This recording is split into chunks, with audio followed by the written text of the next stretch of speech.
Hi everyone. I'm really happy to introduce some of the very young and talented artists who have done extraordinary installations.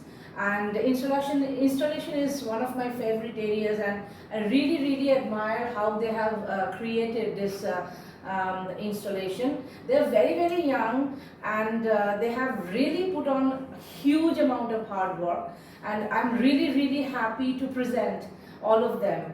So I'll just want to introduce Priyanka Paul. May I have you here?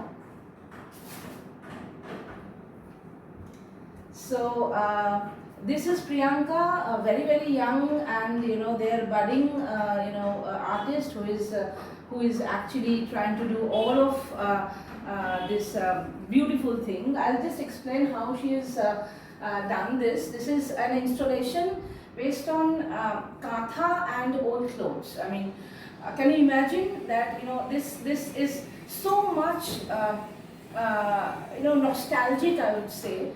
Because katha we have always we have grown up, when we have actually our mothers, our grandmothers have actually done this katha, and this katha actually is losing popularity nowadays. So she is the one who is trying to promote katha and present to the young generation.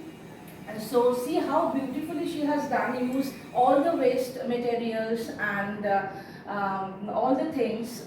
So this is three of them, and she has given the title of Rejuvenating Memories. This is Rejuvenating Memory 1, 2 and 3. It's a series of rejuvenating memories. So thank you Priyanka for making all the effort. So can you please introduce? Hello everyone, I am Priyanka Paul. I am in Kolkata and this is my work. Thank you.